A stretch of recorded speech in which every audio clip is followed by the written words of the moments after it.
financial performance of these people, you can see some that digital masters actually perform much better than others, okay? And then you can see also two things, that the different elements, the two dimensions actually drive different type of performance. So if you look at the first chart, revenue generation, this is what is driven by digital capability. So in other words, if you invest into social, mobile, and all that, you will get a good return efficiency on your sales, i.e. you sell more with the same number of people, that kind of thing. So it's about revenue efficiency. We couldn't measure growth. And you see that even the fashionistas that are investing everywhere are getting a positive gain, but it's single digit. Okay. When it gets really exciting is when you look at profitability, and this is really driven by the leadership capability. So the vision, engagement, the governance, and so on. And there you see that both our conservatives and our digital masters are getting a huge advantage, but for the digital master, it's huge, it's 26%. Okay, so that gets the attention of a CFO, normally. So 26% is not a small number, and these are averages. And so we compare companies in the same industries, and then we average all the industries. So it's an average, so don't take this number as a guide. But it is significant, so these people are performing better. Now, I'm sure there are at least 100 statisticians in the room, so I will deal with the causality question straight away. Of course, we cannot show, these are correlations, so we cannot show, and by the way, the correlation with publicly quoted information. We didn't ask the company, we went to see their financials from the outside world, so we feel quite robust on that. But we can't prove 100% that it is because they've done digital that they get 26%. So in other words, it could be that the best run company in the world are actually doing digital transformation first. Could be, so in terms of causality. But as observers, researchers, consultants, learners, whatever, we don't care because we want to learn from these people. So if they're the best run companies or if they're doing digital and getting a better return, then we are really keen to understand how do they do it, what are the drivers of this performance. So, but the fact, and we feel pretty comfortable that the companies we've looked at digital masters do perform a lot better than the average. And by the way, this is EBIT margin and net profit. Okay, so that's the answer to the second question. Now, let's look in detail at a little bit more. What is it that they do? So, if we look at what we call digital capabilities, the sort of investment in smart technology, it really falls in three buckets. No big surprise there. You guys are involved in that every day. It's about revamping the customer experience. So it's about really designing compelling customer experiences with good customer data, with good touch points, with good applications, mobile apps, and the like. So there's a big element of that. And to be honest, but 4 years back when we started the research, probably I would say 80%, 90% of what we were seeing was in that area. Because it's kind of safe, you're talking to the customers and all this kind of stuff. So the second part, which is less developed but is really ramping up very quickly, is the whole notion of digitizing operations. And it falls in really three buckets. The first one is digitizing your core processes. Sounds really simple, but you'll be amazed how many companies we've seen that still have HR department counting number of days and holiday and all this kind of stuff, which you can automate today very simply. So process digitization is a key to a lot of the productivity improvement we've seen.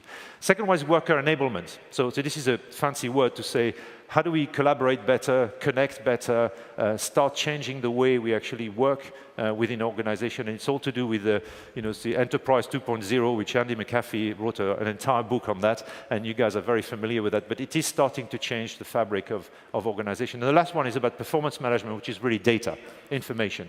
So data flow within the company, getting more visibility, more clarity about how you run a global operation with a lot of transparency, which we didn't have before with this data. And if you do customer experience and operations well, then you can start twitching your business model. And we'll come back to business model because it's in my view, an overused type of word today, given what's happening. So those basically three things constitute what I call digital capability. So let's look at what our digital masters do really well.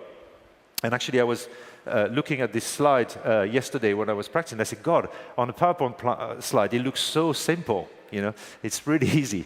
But it's not. It's hard work. And they do really four things. We try to categorize what are really the four things that these digital masters do well. And it's really about designing customer experience from the outside in. It's amazing the number of times we've seen companies that are doing exciting stuff with technology in the customer experience, but when we ask about the knowledge of the customer, the understanding about the behavior, so what do they do? How do they do it? When do they do it? Why do they do it?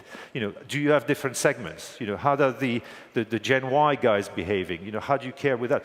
That issue was not tackled very well, despite the fact that they were pumping a lot of money into applying technology. So that's a key thing. And when Burberry, for instance, or Vail Resorts is a good example, which you all know, I'm sure, that if you're a skier, but they know exactly the people that come to their resort to ski 6 hours a day because they're completely ski fanatics versus people like me who ski 2 hours a day and then go to the bar and the restaurant, right? Okay, so you have to know that because you're selling and targeting different things. Then, once you know that, you can increase the reach through investment, smart investment. So this is where you start looking at apps and social and all this kind of thing. And you guys all know Starbucks because I'm just walking around here. There's a Starbucks every 10 meters, so it's great. And I love Starbucks. I think what they've done is tremendous because they, from payments to Wi-Fi to also, they've really understood how you mesh technology within their business and getting great benefit from it. So that's what this digital investment is all about.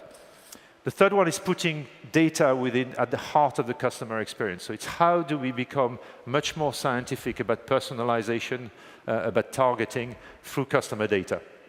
And the best example I've seen really in this country was Caesar Entertainment, which I'm sure you all know, Caesar Palace and that kind of things, where when I walked into the premise, you can actually get tremendous amount of data on your mobile. They recognize you. If there's a queue at the desk, they say, go see the bellboy, he's got your key.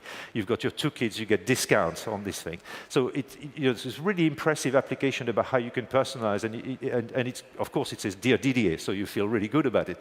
But the point is that these are applications we've seen pretty much in many industries and in many companies. But what they've done, which is remarkable, is that they have dispatched this data to everybody in the organization.